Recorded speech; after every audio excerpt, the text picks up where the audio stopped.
Sorry రా సిద్ధు. తప్పు చేసిన తర్వాత చెప్పే సారీకి, అవసరం తీర్పిన తర్వాత చెప్పే థ్యాంక్స్కి నా దృష్టిలో వాల్యూ లేదు.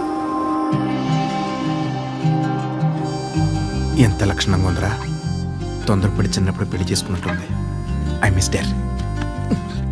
ఏ అది నా ఎక్స్. ఎక్సా? ఇక్కడికి ఎందుకు వచ్చింది? నా ప్రెజెంట్ని సెట్ చేయడానికి వచ్చింది.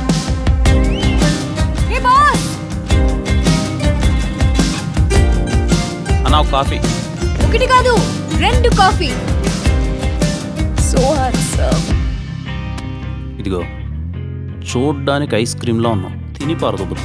తినే నిజంగానే ఏదో రోజు తిని పారదొబ్బితే అప్పుడు అర్థమవుతుంది.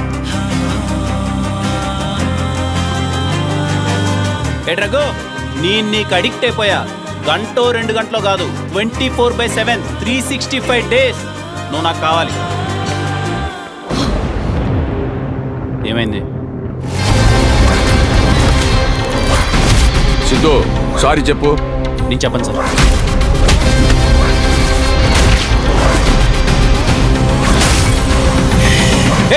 బండి వరకు వచ్చాడు కాబట్టి కొట్టు వదిలేసా, అదే నీ వరకు వస్తే చంపేస్తా. నిజంగా నీకు నేను కావాలనిపిస్తే అట్లీస్ట్ ఒక సారీ అయినా చెప్పాలి. ఏంటి సారీ సారీ అని దొబ్బేస్తున్నారు అందరూ? తప్పు లేనప్పుడు నేనెందుకు చెప్పాలి సారీ? తప్పు చేయని ప్రతోడు నా దృష్టిలో హీరోనే రా. వాడు చేసిన తప్పుని రియలైజ్ అవుతాడు చూడు, వాడు ఇంకా పెద్ద హీరో. ప్రపంచంలో ఇంత మూర్ఖంగా ఎవరైనా ఉంటారా సిద్ధు?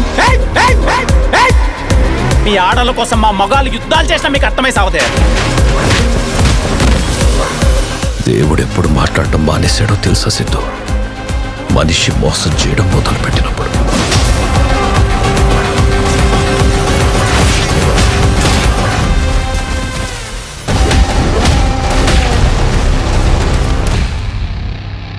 ప్రేమ చాలా గొప్పది మ్యాగీ, కానీ అది ఇచ్చే బాధే చాలా భయంకరంగా ఉంటుంది. ప్రేమ గొప్పది కాదు, అది ఇచ్చే మనిషి గొప్ప.